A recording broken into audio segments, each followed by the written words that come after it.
พอถึงมาวันทุนหาอีศาสนาพุทธธรรมปราปิ่นเสาเปิงใส่มาวันใน2,569 บาทอีก็สาสักเรียง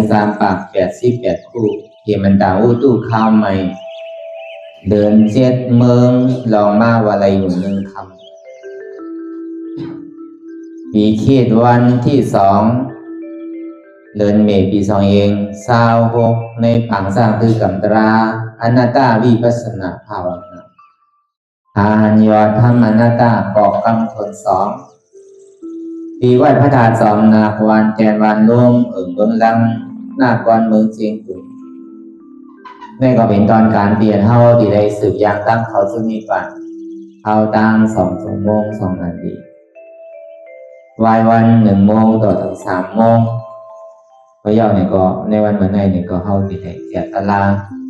ตารางกันในเนื้อมีอยู่เนี่ยก็พอถึงมา4 วันเหมือนในเอาตอนหน้าบอกวันเขามันบอกเป็น5 วันย่อนี่เลยก็พาแฮนไว้ห้างแผงนั้นแล้วก็นั้นในแดงมันตั้งสุดนั่นในก็คือเฮานำขาไก่ขาขวาถ้าต่างขาซ้ายก็ไหลอันนั้นขาซ้ายถ้าต่างขาขวาก็ไหลมือ2 ขอนต่างไว้เหนือตักก็ย่อไว้ตัวซื่อๆอย่ามีเคียงก้นมีหย่อนย่านก้นก็ย่อในที่เขารับหูเนื้อเปิดอย่างเป็นอย่างรับตาเนื้อเปิดอย่างเป็นอย่างเหยียบโดยที่มันน้อยอย่างอาศัยเดียนเท่าผู้นั้นอะไรเสียนั้นเสียมันพูดบอกถึงเปลี่ยนมานั่นเราก็หมอวนวางแก้ตันเป็นต่างๆก่อนตั้งเอาไปหันเจ็บไปหันทุกข้ามเป็นของเสียงแรงแสนนัดต้าในก่อนด้วยดีลมเคยใส่คอตั้งเคยใส่เขายาวๆเคยใส่ยาวๆเคยใส่เขาลื่นๆเคยใส่ลื่นๆเขาเนี่ยก็เขาวนวางเกิดออกในก็วนวางตายฟองในก็วนวางเกิดเบียบในก็วนวางตายแสดงว่าเขาตัวหลอกหลายๆที่เรามีอย่างตั้งหันสื่อใส่อย่างตั้งวนสื่อใส่หันซัพพอร์ตที่มันนำผู้เปิ่มไหลเอาตั้งเองที่เราต่อไปกินแน่พ้วนปีพ้วนเดินพ้วนวันมาต่อทั้งท้องยามเมื่อเหลียวแน่มีอะไรพองอะไรที่ว่าเป็นของเฮาที่ว่ามีเฮาวันใครเท่าก็เท่าใครเป็นก็เป็นใครตายเนี่ยก็ตึงที่ใดตายมีดองตั้งทบยากันเนี่ยก็หัวตึงที่มีดองตั้งผ่านยันกันผ่าดิบในของหัวตึงติผ่าตายมันสามารถมันเป็นของเฮาเต้ในอย่างอื่นมันเท่าอย่างอื่นมันเป็นอย่างอื่นมันตายอย่างอื่นมันมีดองตั้งผ่านยันกันคือมันเหมือนโลกเหมือนใจเหมือนข้อกุศลกุลองพอเปิดมันเป็นไรเนี่ยมันใจของเฮาเต้มันเป็นอนัตตาจังว่าอันมันหันงายหันไพ่หันไว้นั่นมีอันโลภเคยใส่ในเขาเย่าก็ออกเย่าก็เขาป้องเย่าก็เบียบเย่าก็ป้องเขาเย่าในหมอกกลมใดออกเย่าเขาในกลมใดป้องเย่าเบียบไปกลมใดเบียบเย่าป้องขึ้นในกลมใดเขาเย่าในป้องมันออกก่อตายออกเย่าในมันเขาขึ้นก่อตายป้องเย่ามันเบียบก่อตายเบียบเย่าป้องขึ้นในก่อตายก็ตายเย่าก็เกิดก็เกิดเย่าก็ตายหรือเสียเกิดตายในมีอะไรเนี่ยก็ยังตึกที่มีดองตั้งเกิดตายอยู่ในสิ่งที่ทุกข์อยู่ดีๆก็เมื่อไรมันเกิดเย่าตึกที่ป่นทุกข์อะไรก็มันเกิดก็มันตายก็เบอร์เหตุทางเราจ้องมันเกิดนั่น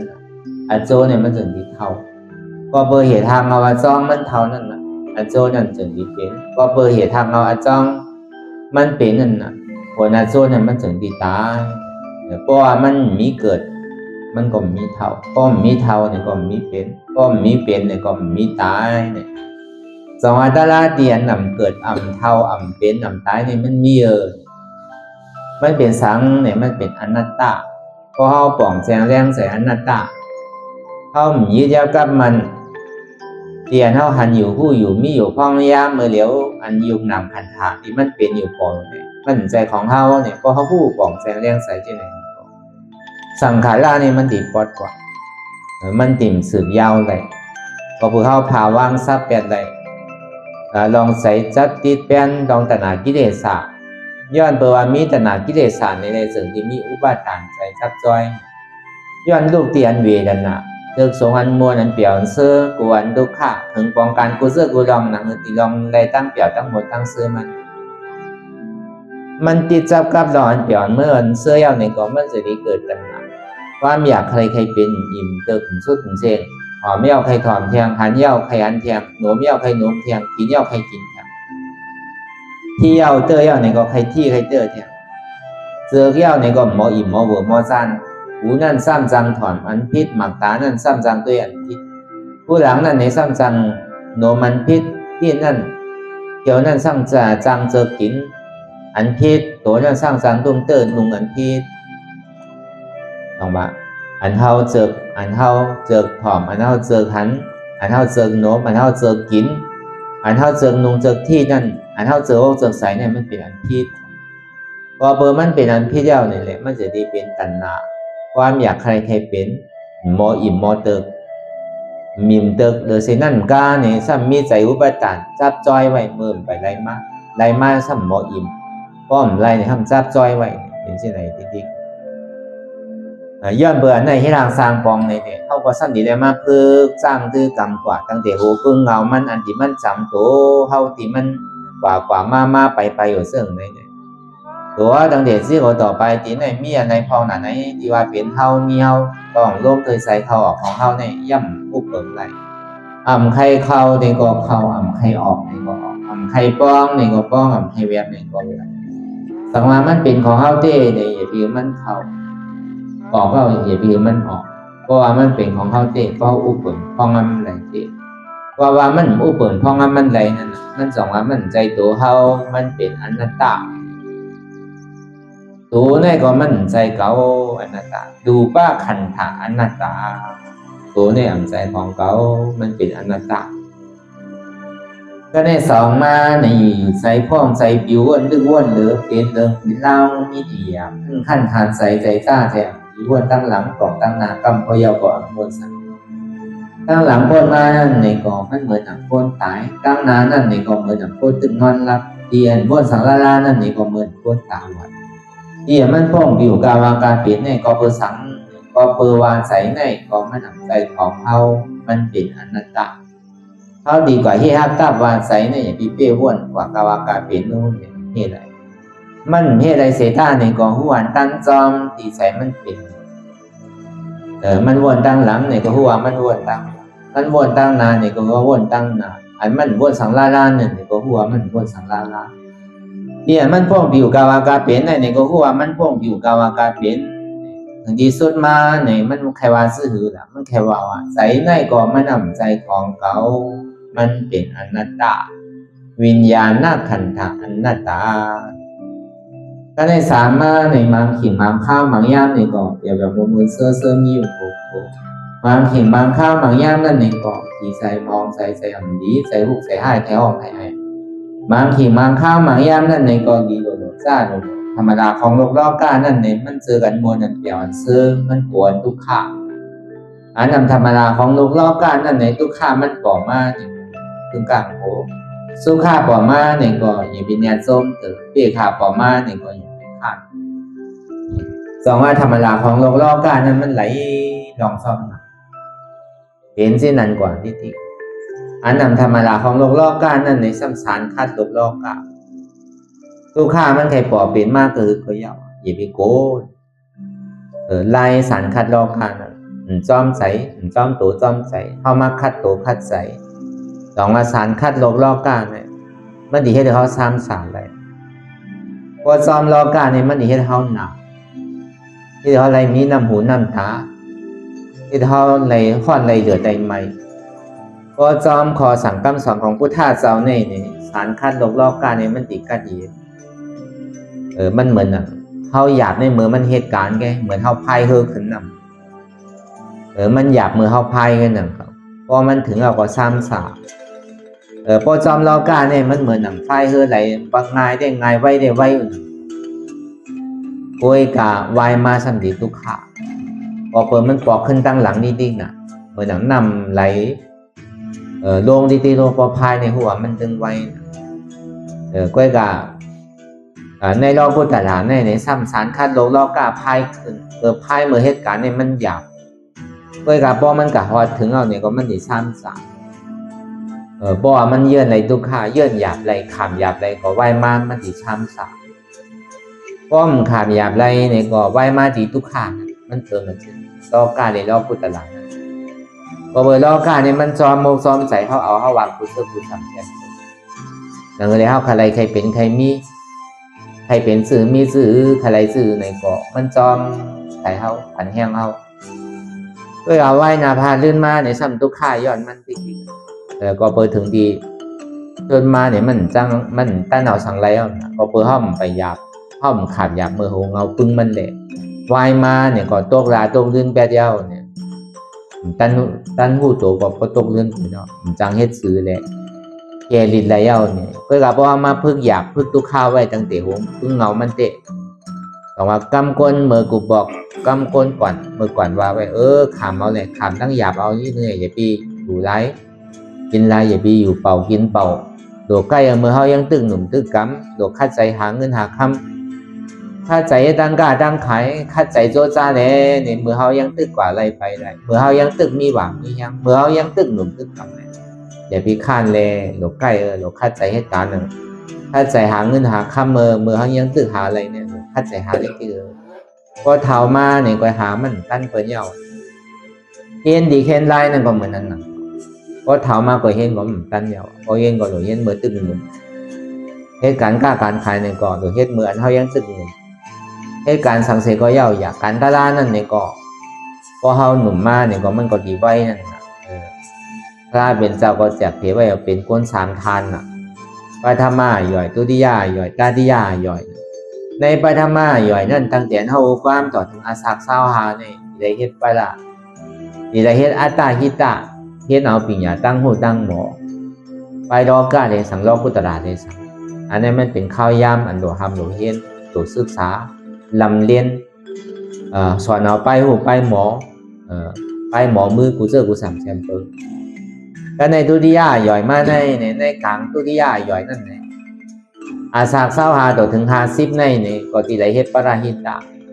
ปิญญาตั้งหูตั้งหมอเดียนเฮาได้ทำได้เฮ็ดมานั่นนี่ก็เฮาที่ได้เอามาใจตึกที่ได้มาเฮ็ดการมัน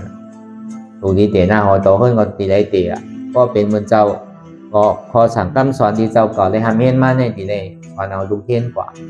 ที่ได้สั่งสอนเหือนก้นไปหู้ไปหมอได้สอนกว่านั่นก็ลอกที่ได้ลอกกุตลาได้สั่งได้ไหนถ้าในถึงอาสา50เหลือปวดถึง75มาได้นี่ก็ที่ได้เฮ็ดอัตตาหิตะตัวเจ้าก่อนได้ย่ำไปยามเฮ็ดลองตั้งดีเต้ยามหลู่ยามต้านอยู่เพื่อการยามมีศีลเนี่ยก็ดอกคัดใจให้ถึงมีศีลเพราะอาสา50ในพระเป็นเจ้าได้ว่าโดยเฮ็ดส่วนตัวว่าคนด่าคนตั้งนำในพ่อไรเย้าเนี่ยว่าพ่อโดไว้เป็นการใหญ่ๆโดไว้เป็นการลำลองก็คือเย้าว่าเพราะอาสา50เหลือคือเนี่ยมันโดยเหตุผลด่าตัวเจ้าเก่าว่าหนักของว่ามันใจมาหึงเอาลูกก็เบอร์ในพระว่าจัดในเข้าใจอาลังเก่าเข้าใจนำเมียเก่ามือจัดหลังปนมานั่นเขาซ้ำติ่มขึ้นหวานเจอหวานพันทางแหล่ติ่มหาล่างทางติ่มหานำเมียทางในจัดนามาในเข้าดีตกซุ้มเข้าดีตุกข่าหรือในแถวก็เบอร์นั้นในแหละเมื่ออาสาคา10ต่อถึง75ในมันเป็นปุณตะอัตตาหิตะตัวเจ้าเก่าในย่ำไปย่ำโมดูโมตันในก็ดกคัดใจโมดูโมตันเฮามีเงินมีคำไรในก็เฮาห่มจอมเปิ้นอนุโมทนาจอมเปิ้นมีปีติมีเจตนาลีจอมเปิ้นก็เป็นกุศลนังเก่าหันเปิ้นไรดูแลต้านนำในเฮาเป็นไรหันเปิ้นดูเปิ้นต้านนำในก็เอาอันการเฮาเป็นได้สังว่าเฮามีดาราเนี่ยก็เฮาก็ห่มจอมมีใจปีติสมณะสายเลยเปิ้นดูเปิ้นต้านในห่มจอมเปิ้นน่ะเพื่อก็เฮาจังให้ถือก็เปิดว่าเฮามีลูกมีหลานตาดีเลี้ยงดูลุ่มล่าเฮามีไปกล้าไปขายเฮามีมักมีดีเป็นกินวันไหนหาวันไหนกลุ่มวันนั้นก็ที่เฮ็ดไรเป็นไรเหมือนเพิ่นก็เป็นไรก็กามเป็นไรเสตานี่ก็เฮาห่มจมลองการดีกุศลเพิ่นก็แต่ว่าเป็นกุศลนั่นก็มันก็มันดูมันตาอยู่เสตานี่ก็มันห่มจมดูเอาชื่อเอาเสียงดูเอาน้ำตาก็ย่ำเป็นกุศลเหมือนนั้นคนห่มจมนั่นก็ว่านั้นห่มจมยังเป็นกุศลนำเลยอันคนดูเต้ๆจังว่าการดูการด้านในนี่ก็ห้องมีเจตนาดีมีเจตนาอันจึงปลอดเขาใส่เลยมันก็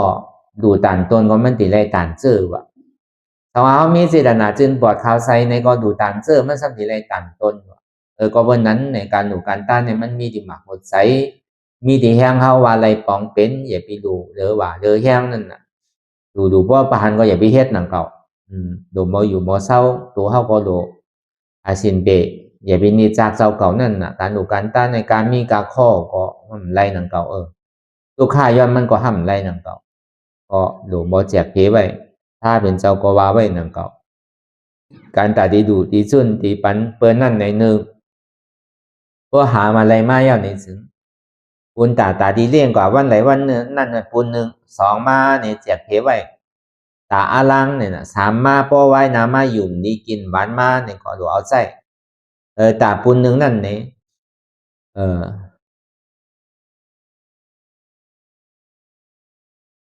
ดูแลเอาดูเอาต้านเนี่ยนะเพราะมันเลือก่อนว่าถ้าเป็นสวัสดิ์ได้ป้อมไปเลือเนี่ยเพราะว่ามันแจกย่ำไปเลืออะไรเนี่ยก็เฮ็ดคือในบ้านในของเขา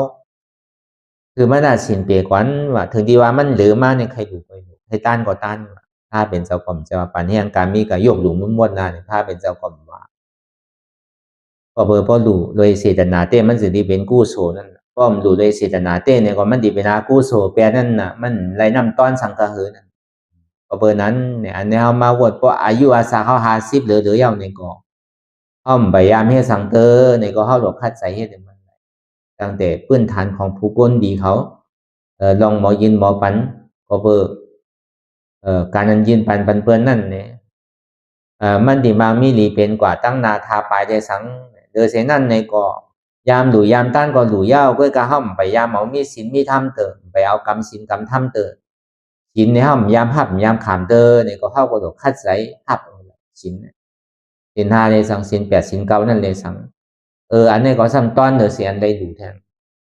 ก็ในมีศีลเนี่ยดังเรียนใจเฮาพอดีนิมตัวเฮาพอดีนิมมันในเฮ็ดสมถะเพราะว่าปนสมถะอันเมียดอนต้นแก่เดี๋ยวสมถะในซ้ำเป็นวิปัสสนาอันเฮาเฮ็ดเดี๋ยวมื้อเดียวเนี่ยอันใดเฮาพยายามเฮ็ดให้ดอกคัดใจเฮ็ดไวๆว่าอายุ50เหลือยาวเนี่ยการต่างเสื้อต่างรองนี่มันใจเป็นการอายุใหญ่การปนด่าตัวเจ้าก่อนเนี่ยอายุใหญ่ลำลองหรือเปิ้นโหมันตกลาตกลื่นนี่แหละโหมันเสียขินเสียข้าวเสียยำโหมันซุ่มหลอกหลายๆนั่นน่ะก็เปิ้นนั้นนี่แหละเฮาว่าในการอันเฮามาเฮ็ดการตลาดนั่นก็เหมือนนั้นหลังเก่าพอมาวนสอนตัวในการบริษัทในก็แต่ว่ากวนในอาสา50เหลือก้อยๆอาสาเกียเนี่ยพอใครมีก็มีพองก้อยก็มันมีน้ำก้อยก็อันไปน้ำมันได้ก็50เหลือก้อยๆจ่องว่าอันนี้มันเป็นกาขันของเฮายุ่มย้ำว่าเพราะว่ากูก็ขึ้นชื่อว่าเป็นก้นใต้ขึ้นชื่อว่าเป็นก้นในปอดออกคงได้สร้างเนี่ยปอตกปอสังได้สังการดูการต้านในผู้ว่ามันถึงยอมภายหนังก็นำก็เกอันเปิ้นดูไรก็เฮาดูไรเปิ้นดูเป็นก็เฮาดูเป็นลองตานหน้าได้ฮู้ว่ามีห้างไผห้างมันกูก็ลองผู้โสตั้งหลีแต่การแห้งเซาเก่ามีเป็นไรได้ก็อันใครดูได้มันถึงมี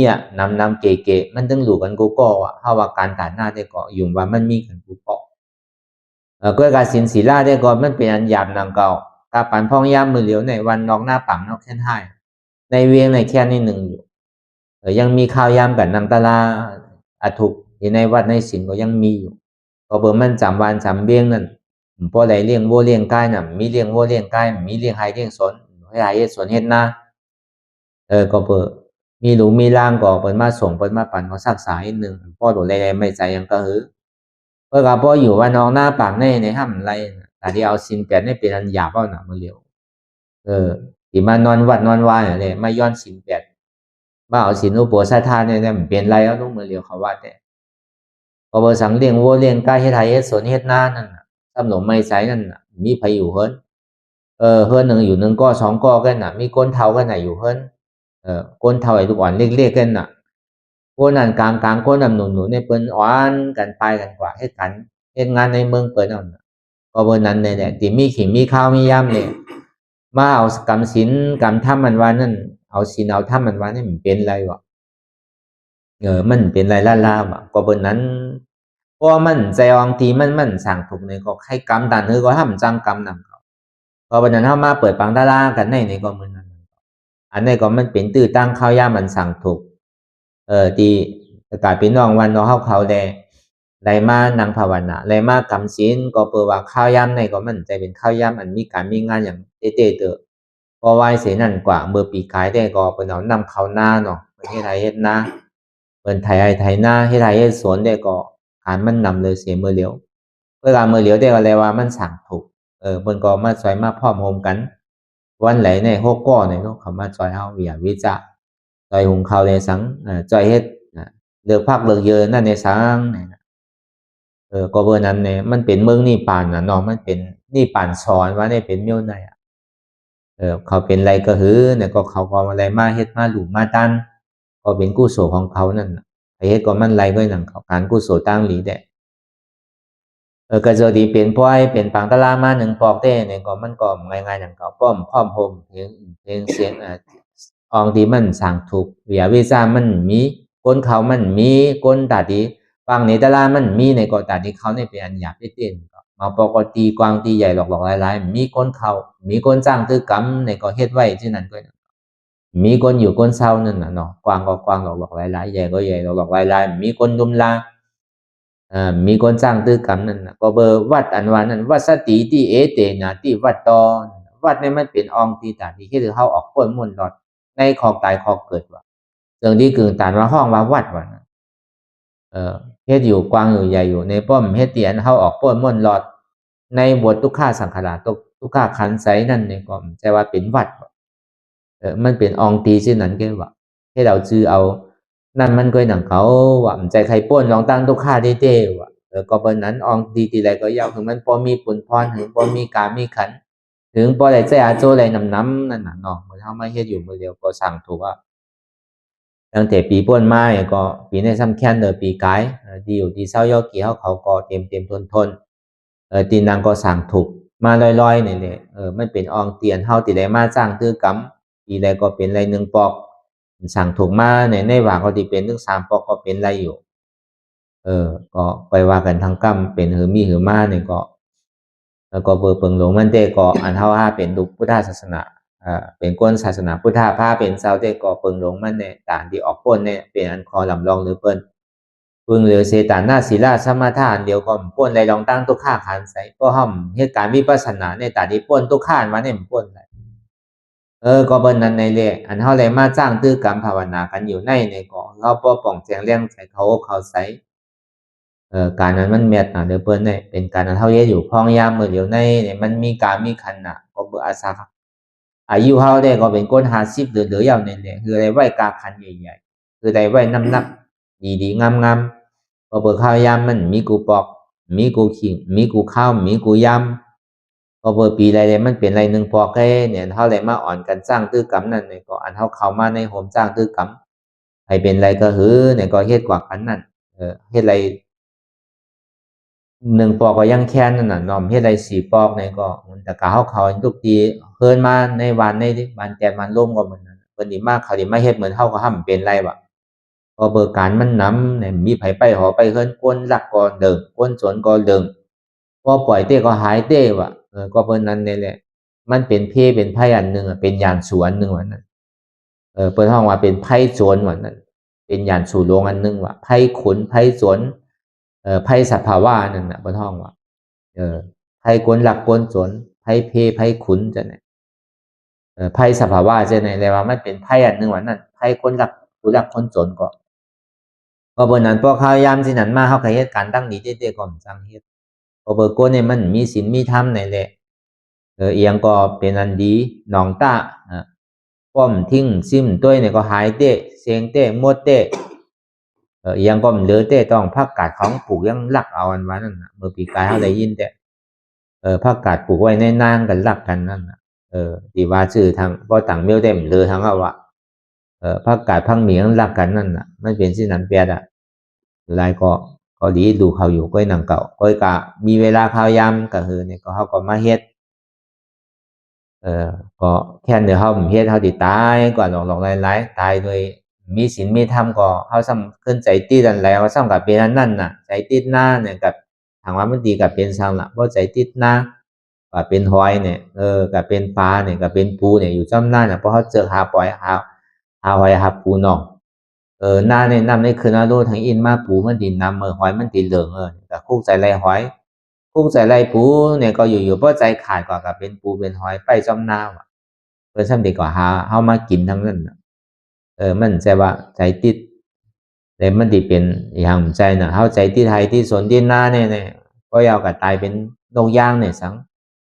ก็ตายเป็นปูเป็นปลาเนี่ยสังซะไหนใจติดหอติดเฮินจังได๋ก็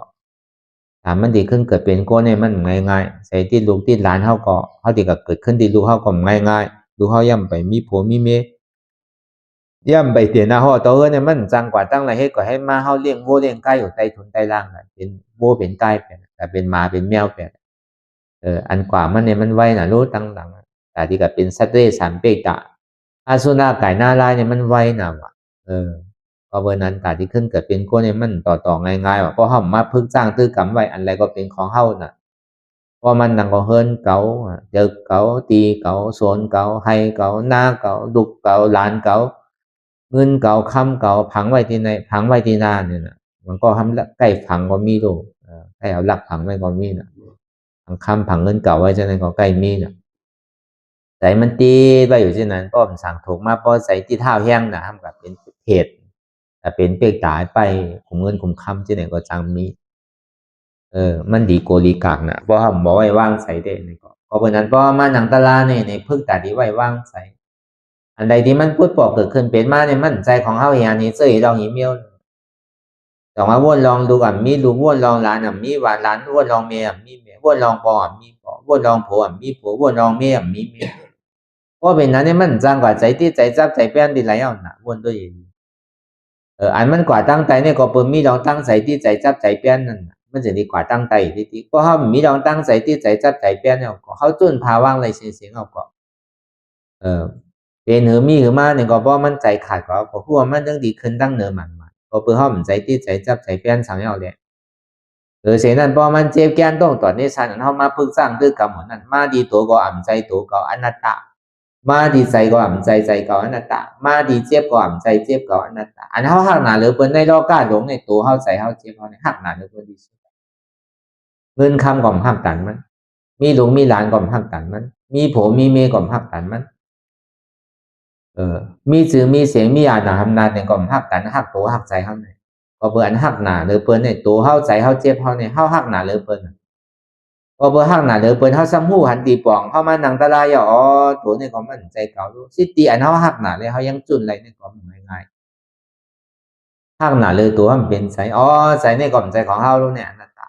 หักหนาเลยใจมันเป็นเจ็บอ๋อเจ็บนี่ก็มันใจเขาลูกเนี่ยเป็นอนัตตาอันใจตัวก็มันใจใจก็มันใจเจ็บก็มันเป็นอนัตตาเพราะเป็นนั้นมาเนี่ยเพราะอยู่ใจเพราะขาดมายาวเนี่ยก็ขึ้นดั้งเนื้อก็อยู่เมืองผีบุญก็อยู่เมืองสวรรค์บุญเนี่ยเพราะตั้งปลอกคงเนี่ยเพราะเมืองผีเนี่ยเขาหูเขาทางมาเป็นเพียรนั่นนะเพราะเมืองผีนั่นเมืองสวรรค์เนี่ยก็อยู่เมืองสวรรค์จันทร์ผ้าบุญอยู่เมืองผีบุญเพราะเป็นนั้นก็ผมสู้มาน่ะเกิดมาเพราะว่าจันเนี่ยอันเท่าถูกที่ห้าเฮ็ดจังตื้อกรรมเหมือนเท่ายามห่อมานั่นน่ะเพิ่งอิงตาหน้าก็อย่าไปไว้วางใส่เตอเพิ่งอิงเท่ามีสิ่งก็อย่าไปไว้วางใส่เตอเพิ่งอิงสมาทานนี่ก็อย่าไปไว้วางใส่เตอเนี่ยเพราะเฮาย่ำไปยามเฮ็ดวิปัสสนายำอยู่มาขันธาห้าเปิงเป็นอนัตตายำอดทุกข้ามยำเยื่นเจ็บไรเลยว่นเจ็บเป็นอนัตตาอะไรเนี่ยก็อย่าปีทายุ่มมันไรเตอมันจอยไรเต้มันใจรู้มันใจดูเป็นอนัตตาแล้วมันดูอัตตาเป็นสิ่งนั้นก็เขาในปอป่องแจงแรงใส่ที่ไหนย่อนี่ก็มันมีลองตั้งใจที่ใจซับใจแป้นอันใดย่อนี่ก็อันนี้เปิดสิทธิห้องว่ามันมีตั้งใจอุปตันมีแต่ที่ก็เกิดตีจ้าของพอเขาเยื่อนอดไหลเนี่ยก็เป็นแตงคำเยื่อนอดไหลเนี่ยก็เป็นลำไม้แต่ว่าอันตาที่เฝ้ากิเลสาลงในที่ได้ปึงอีเรือเสธาติน้ำลมไพเนี่ยเผาลมแหงไพลูกเขาสุกน้ำแหงลมแหงไพลูกลิ้นแข็งน้ำแหงแต่ที่เผากิเลสาในตีได้ปึงอีเรือเสธาลมเจ็บแกนต้มตอดเนตรสารสันไว้คมแต่ธาตุไฟทำไมอยู่ก็อยู่อุ่นอยู่หนาวอยู่ธาตุดินทำนักแข็งอ่อนเบาธาตุนั้นทำจับยายจึงอย่าเป็นดูอันนี้ธาตุดินน้ำลมไพ่เนี่ยที่เลยปึงน้ำธาตุที่เผากิเลสอะไรนั้นมันปอกเกิดขึ้นเป็นมาซื่อก็คือเขาหมอว่างเป็นอนัตตาเหมือนเท่าหงเขาหงภาคนั่นน่ะเท่าโดดโซนไพ่มันดุ พอน้ำมันพดมายาวนี่ก็พอเขาจำดีสุดมาอันเป็นเม็ดเป็นสารนั่นนี่มันก่อยๆกีมากก่อยๆโอนมากน้ำก็ก่อยๆอันมันน้ำไว้นั่นมันก่อยๆอยู่ไม้เนี่ยก่อยๆเจมาปองมายาวนี่ก็น้ำมันแห้งพอโดนเมียงไผลูกเขาซุกน้ำแห้งก็เลยกินเขาเนี่ยเมื่อนั้นนางเก่าอันเฮามานางตลาดนี่ก็อย่าไปกลัวอันเจ็บแกนต้องตอนนี้ซันเนี่ยพอไฟมันยังตึกลูกอยู่น้ำมันหาดีโพดอยู่เนี่ยเฮาซ้ำกูแบบนั้นแหละยกลงเนี่ยพอไฟมันวนมาเนี่ยซ้ำว่างทางนี้พอมันหาดีโพดมาเนี่ยซ้ำโยกลงเนี่ยก็เป็นที่นั้นมันได้กินข้าวอีกบอกตีเขาเนี่ยมันได้กินของเอายกลงดิโลตะลาเนี่ยก็เหมือนนั่นเก่าอายาศาสตร์ตะลาเนี่ยก็มันได้จิ้มด้วยอีกบอกก็เบอร์นั้นในหนึ่งเลยครับพอเหลียจิ้มด้วยอาศาสตร์ตะลานั่นของเราพอเลยปองเสียงแรงใจอย่าไปโกรธเจ็บโกรธทุกข์อันเจ็บอันทุกข์เนี่ยมันเป็นยาดียากิเลสเนี่ยมันเป็นเจ็บเป็นทุกข์เนี่ยเป็นยากิเลสอันเปรียวอันมวลอันเสื้อนั่นมันเป็นแถมแห้งกิเลสคือมันเพตึนจอยแห้งเนี่ยมันเป็นอันสุขะจอยแห้งกิเลสอันเอาแห้งกิเลสย่อมลงนั่นเป็นเจ็บเป็นธาตุดินน้ำลมไฟเป็นเจ็บแกนเนี่ยอันนี้เขาผ่องใช่ไหมพอมันหนังตาลายอย่างเนี่ยมันเจ็บแกนตรงแบบพอใครหนึ่งใครพื้นมาเนี่ยก็โอ้กอมพื้นกอมนึงเอาวะก็ป้อมใจเนี่ยอัตตากิเลสก็เนี่ยมันยอมมาวะมันตึกคืนมันตึกนำอยู่ไม่ใช่การตลาดเมื่อไรเนี่ยก็ใจรอผ่านมันยังมีเนี่ยยังตึงมีอยู่เนี่ยทางทัวอันใครอะไรก็ยังใครอะไรอยู่ที่มีมืออิ่มมือตึกซ้ำหนาเลยเก่าทั้งเนี่ยแต่ปองว่าอันเท่าการตลาดเนี่ยมันโตตอนเท่าเฮ็ดเสียนตังมันผิดแบบอันเท่ายามเป็นใจต่อซาขี้ใจลำใจกำนั่นเองก็อยู่ทำเหมือนเก่าอยู่ยังเลือเก่าทั้งเนี่ยแต่ก็คืออันนั้นเสียนตังอันเท่าเฮ็ดเนี่ยมันผิดแบบแล้วบางปอกคือหวังเขาใกล้รัดนั่นพอเขามีเฮาเนี่ยเป็นสังกัมหูเขาดารามาเนี่ยซบก่อนน้ำกั้มก่อนน้ำขี้จ้าขี้หลาขี้ป้องขี้ใจล้ำก็ซาก็ใหญ่รอผ้าก่อนน้ำถ้ามาก้นเขาดาราในอย่างเป้ซบน้ำกั้มน้ำก่อนหูดูหลานเฮาไกลป้องเฮาอันนั้นบอกว่าอันเฮาเหตุการณ์ดาราเนี่ยมันผิดเปิงแปดแล้วเพราะว่ามันเป็นตลาดเต้ตลาดเจียดไหนถึงรอผ้าเฮาใครใครเป็นมันยอมลงมันใครป้นใครเหลือมันหมอยอมเหนียวชอบมากต่อซาเตียนเขาเป็นก้นขีดใส่ลำใจกำนั่นเองก็ยอมลงมห้าอันเขาหูสังลาลานั่นเองก็มันก็ยอมลงหมาหน้าอันเขาว่าเขากัดแขนนั่นเองก็เขาก็ยอมลงพอเขามาทัดสังด้วยเลยล้อผ้าต่อซามห้าหมาหน้าที่เขาในยอมลงเนี่ยของเตียนตั้งเตียนเขาขวางเป็นใจเวลาตาดีให้ถึงมันยอมลงนั่นเองก็ดีเลยพึ่งอีกเสียทาดินนำลมไพ่พอเขาตัวอะไรมันเจ็บแกนต้มตอนนี้สารขอมาเนี่ยเขาก็วนวางใจเก่าเจ็บใจเก่าอนัตตาแกนใจเก่าอนัตตาเสียบใจเก่าอนัตตามือเฮ็ดเต้นหนาเต้เหลือใจเต้เหมือนคนเหตุการณ์มือตึกคุดไทยคุดโซนอยู่คุดน้ำบ่ออยู่มือตึกไทยหน้าอยู่มือตึกเหตุการณ์อยู่เนี่ยเพราะอะไรก็เห่อเหมือนกันมีเห่อป้อไหลย่อยเห่อป้อไข่ป้อย่อยป้อไหลป้อเห่อป้อมอยเหมือนก้นขึ้นร้อยนั่นป้อเห่อป้อมอยไข่ป้อย่อยป้อย่อยป้อไหลคุดก็หยาบก้นขึ้นเจ็บก้นกว่าตั้งเนื้อตั้งตัวเวลาป้อมันยาวๆเนี่ยป้อมันดื้อก็มันก็อยู่มันเป็นนั่นต่างๆเหตุการณ์ดาราเนี่ยก็เมื่อเขาเฮ็ดได้หยาบเวลาป้อมันยาวเนี่ยก็ซ้ำเบาตัวเบาใจมันตะกาวเขาตัวยินโยกีเขาตัวยินดีเมื่อเขาเฮ็ดได้เหลือใจเตี้ยอ่านใจเตี้ยเจ็บเตี้ยพอมันเจ็บไม่ยาวเนี่ยพอถึงขีดเมื่อเข้ายามเขาป้อยาวเนี่ยก็ตัวเขาก็เบาใจเขาก็เบาอันนี้นำตอนมันหันกำอยู่ย่ำไปว่าทบดาราเถอะเนี่ยมันตึกเหตุการณ์ดาราอยู่ตึกตีถังเซียนตาสายตั้งที่มันเป็นลูกเป็นอุ๋งที่มันเป็นเซียนเป็นน้ำมันเขาตึกตีตึกถังมันก็ในพอเขาใกล้ตีใกล้ถังมันที่เขากว่ากองไม้อ่ะนะล้มอ่ะพอเขาปล่อยมันพวกเวอร์สินั้นก็กว่ากำไหนก็น้ำเนี่ยมันหวาดกำนั้นกว่ากำไหนก็หยาบกำนั้นเขาก็หัวนะมันหยาบพอเขายามตียามถังมันยามเมมันเนี่ยก็พอเขาใกล้ตีใกล้ถังใกล้เมมันก็วันน้ำมันไงอ่ะว่ามันหยาบอันเขายามนางสองนานดีเขาก็นางไรมากผมบอกได้เขานางหนึ่งนานดีก็รู้ หนึ่งนาดีก็เพราะใครเดินใจนะเพราะป้นกับอีกก็เพราะใครเดินใจอ่ะเหมือนคนพยายามให้การตลาเนี่ยเพราะกันนั่งเอาสินเอาทำดีวัดนั่นบางปอกปูจานอ่อนโหโทษนานนางตลาตัวหมังนำนางตลาอย่างก็บางปอก5 มินิทั้งวันมา15 มินิทั้งวันมาปูจานเนี่ยอย่างมันใครนางคนนางห้างก้อยมันกาอย่างบ้าอ่อนเท่านางคันไหนเพราะใครป้องเพราะใครหลากันนั่นนะพอมียามมีมาเนาะมันเป็นเช่นนั้นนะเพราะมันใจตีใจตั้งมันเฮ็ดเนี่ยก็มันจังเป็นที่นั้นแบบนั้นก็เบอร์นั้นอันนี้เฮามาปอกแสงแรงใส่มาวนทัดสังตัวยิงการเรียนเฮาเคยเสียบหันเสียบในเนี่ยมันเป็นน้ำตอนพรดีการที่เผาแปลงกิเลสสามันปอกบดสุดเสียงเก่งกว่านั่นเลยเฮาปอที่หมอเท่านั่นเลยเฮาปอที่หมอเป็นนั่นเลยเฮาปอที่หมอตายเนี่ยเฮาก็หลงหมอเท่าก่อนอ่ะก็หมอเท่าลูกหลานทำจังเป็นก็หลงหมอเป็นอ่ะป้อมเป็นหมอเป็นลูกหลานทำจังนั่นก็ตายหมอตายลูกหลานทำจังนั่นก็เท่าก็เพราะเท่าซบนำก็เป็นจังนั่นก็เท่าก็หลงเท่าหมอลีหักนั่นเนาะเอาหลงพึ่งเท่ามีอย่างก็เป็นกินนั่นกว่ามีอันใดก็กินเพราะเกิดเจียมก็ใส่น้ำไหมเพราะเกิดสั่งเอาเกิดใส่ห้ามป้อหลงป้องป้อหลงลานนั่นน่ะเหมือนเท่ามาพึ่งอยู่เมื่อเดียวก็เหมือนนั้นเท่ามาพึ่งเท่านั่นก็เอาเบิ้นดูเบิ้นต้านว่าเอาใหญ่ๆวิซ่าเฮาว่าเอาลูกเอาลานเฮาดูต้านว่ามักน้ำก็กินน้ำมักเกก็กินเกอันนี้ก็เฮาก็เต็ดเย็นๆกินก็ประโยชน์อยู่ก็ไว้นั่งก็ไม่ใช่ว่าอยู่ที่ได้กินกูข้าวกูย่ำก็ไม่ใช่เนี่ยมันมีปักมีเปิง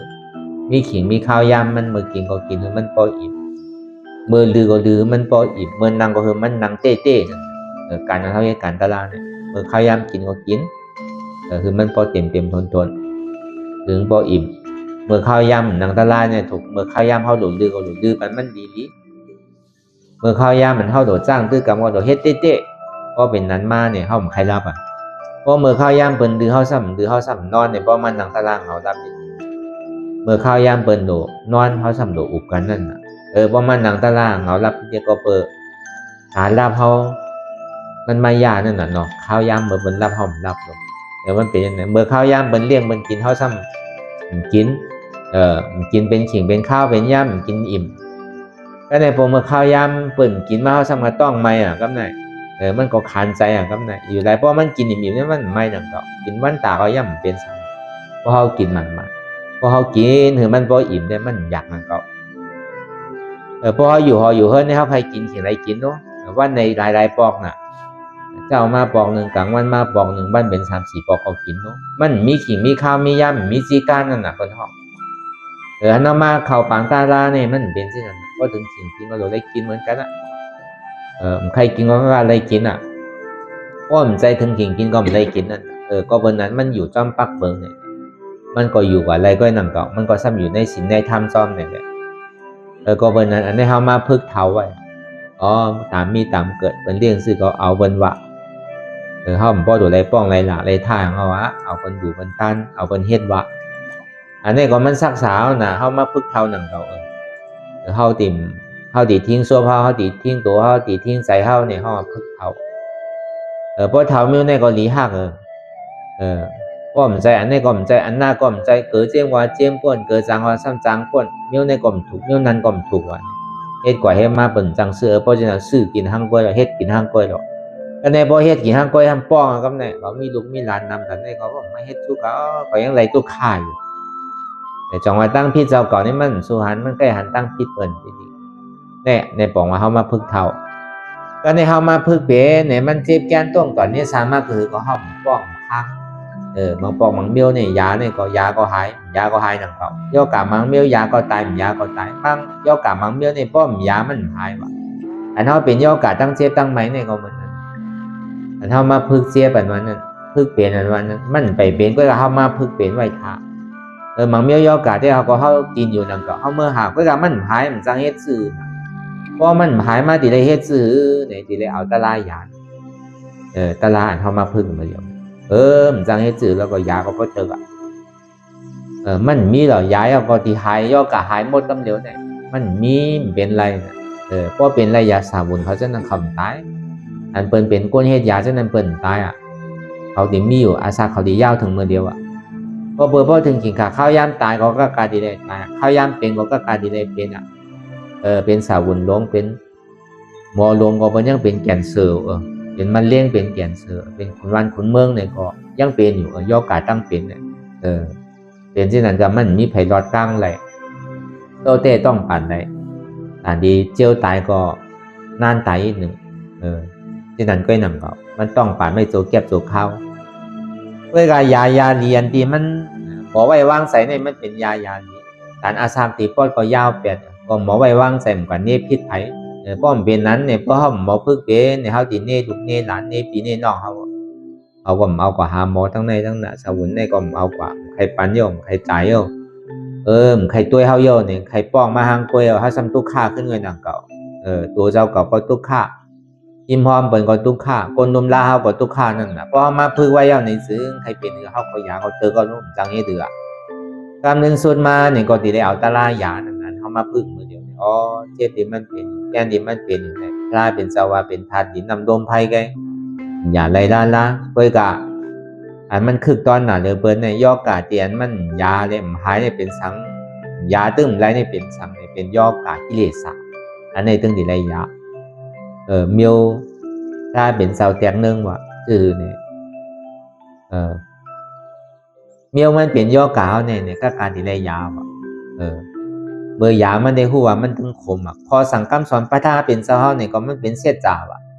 มันรีทอมเพื่อการมันจำเป็นลองเต้เหมือนหนังข้าวยาก้นนั่น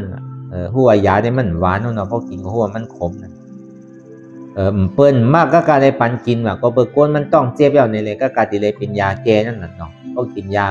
แก้เนี่ยมันดีต้องเจ็บมันดีหายมันขมหนูหูเซต้าก็การที่เลยปันกินเพราะว่าเมื่อมันกินแค่ว่ามันขมเพราะมันลงต้องกว่าก็ต้องเจ็บเนี่ยก็ซ้ำแค้นอยู่นั่นเก่าแล้วก็ในเข็มเดียนมันโทนั่นมือมันแจ้งได้เจ็บอยู่นั่นเก่าเพราะนำมันลงกว่าก็อันเป็นร่มไข่ร่มหนาวก็ซ้ำบ่หายนั่นเก่าเพราะเบอร์นั้นเมื่อโหดูเงาปึ้งมันเนี่ยมันดีทุกข้ามันดีเจ็บมันดีคำหยับ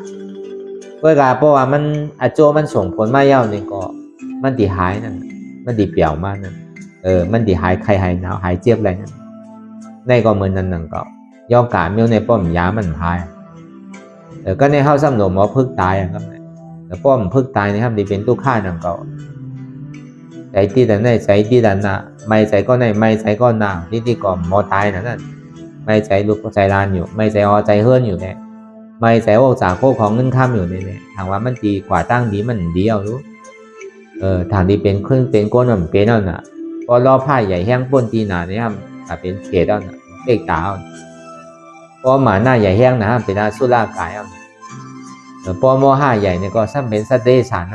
พอต่อซ่าใหญ่นำหนาเป็นกระจกนาลายตั้งกว่าเนี่ยมันดีกว่าตั้งไกลกันพอห้อมหมอพึ่งตายเนี่ยก็เขาดีหาตั้งพิษต่างตั้งพิษเปิดมาด้วยลุมลาเขาห้องให้สั่นไว้ป้องก็ในป้องก็หนาหมออยู่เศร้าก็เป็นนามาตัวเขาก็ทุกข์เปิดก็ทุกข์จานนามาก็ทุกข์จานในก็ทุกข์ก็ในพอมาพึ่งสร้างด้วยกันตะลายยาวเนี่ยถ้ามาพึ่งกับพ้องยามเมื่อเหลียวเนี่ยมันมาตีตัวมันเจ็บปวดขึ้นเมยแกนมาเข้าถึงดีได้ทบมันวันหนึ่งกินน้ำมาตีเกะตีหึงตียาวห้อมบาอะไรอันนี้แหละแต่ว่าเข้ามาพึ่งไว้ยาวเนี่ยก็เพื่อเขาได้มีปื้นฐานพึ่งไว้ยาวเนี่ยมันมาตีตัวก็ตัวนี้มันใจเก่ารู้ในอันนั้นมันมาดีใจในก็ใจในก็ใจเก่ารู้ในอันนั้นมันตายก็เติงมันหลับมันใจของเก่าเฮียนี้จะลองเทียบที่มันเป็นอยู่พ้องย่ำมือเหลียวในก็มันใจเก่ารู้เพราะจุนพาว่างใดสิ่งไหนอย่างในสิ่งเขาเหมือนกว่านี้ไปกว่านี้ปีนี้น้องกว่านี้ลูกนี้หลานเขาเหมือนกว่าต่างตั้งพิษเขาซ้ำบอกไว้ว่างใส่เขาขึ้นเนี่ยตั้งกว่าเขาในหัวมันดึงดีกว่าตั้งลีมาอันนี้ก็เขาหมอพึกตายก็เขาก็ดีเลยกว่าตั้งลีนะก็เขาหมอพึกเท่าก็เขาดีเลยกัดเย็นคนนี้พร้อมก็กัดเย็นจัดในก็กัดเย็นจัดหนักก็กัดเย็นเพราะหมอพึกเป็นในก็เขาก็กัดเย็นคนนี้พร้อมก็กัดเย็นจัดในก็กัดเย็นจัดหนักก็กัดเย็นเพราะหมอพึกตายเนี่ยก็คนนี้พร้อมก็กัดเย็นจัดในก็กัดเย็นจัดหนักก็กัดเย็นอันนี้เขาก็เลยมาอ่อนกันจ้างคือกรรมนี่ก็คือเขาปองแสงแรงใสอันนั้นเขาเฮ็ดไว้เหมือนในเนี่ยก็มันเป็นน้ำต้นพรดินใช่ว่ามันดีซุ่มเป่าซุ่มพังซุ่มดอกซุ่มลายใจในวันนึงเช้ามาเขาจะได้เอามาใส่เพราะบนนั้นนั่นก็เลยเขาปติ่มดวงตัวลืมคิงอะไรคือเขาวนทัดสั่งเอาญาณสมาธิที่ตั้งหันหมันแมนญาณสมาสังกัปปะตั้งวนหมันแมนในคันสังหันทุกข้าวนสังโอ วนว่าทุกขะเป็นอนัตตาหันสังหละหันเจ็บว่นสังหละว่นเจ็บเป็นอนัตตาหันว่าอ่ำใจหัวเกาอ่ำใจขาเกาอ่ำใจมือเกาอ่ำใจตัวเกาอ่ำใจใจเกาอ่ำใจเจ็บเกาไม่เป็นอนัตตาว่นลองเปิ้นก็อ่ำมีเปิ้นว่นลองเขาก็อ่ำมีเขาว่นลองเฮาก็อ่ำมีเฮาเป็นอนัตตาทำมีหันเจ็บแก้นต้องตอนนี้สารสันไว้คมไต่ไม้กระดอนแข็งสู้ตุงทับยายชื่อเมียเป็นทำใจหวานเจ็บแก้นต้องตอนนี้สารสันไว้คมไต่ไม้กระดอนแข็งสู้ตุงทับยายชื่อเมียเป็นดูในเป็นอนัตตาในก่อวนยาวเขายาวถึงเหยียบไปว่าไพ่ไปว่าเทิงอันหันเลสังอันว่นเลสังนึงก็เพียงเพียงกันว่าว่นต่อถึงเทียบนั้นก็สุดว่นต่อถึงทุกข้านั้นก็สุดถ้าต่อถึงอัตตานั้นก็ตกพุทธหัดกว่าอะไรที่มันพูดบอกเกิดขึ้นเป็นมานั่นเองก็คือเฮาบ่หมอวนวางเตียตัดเป็นอนัตตาไหน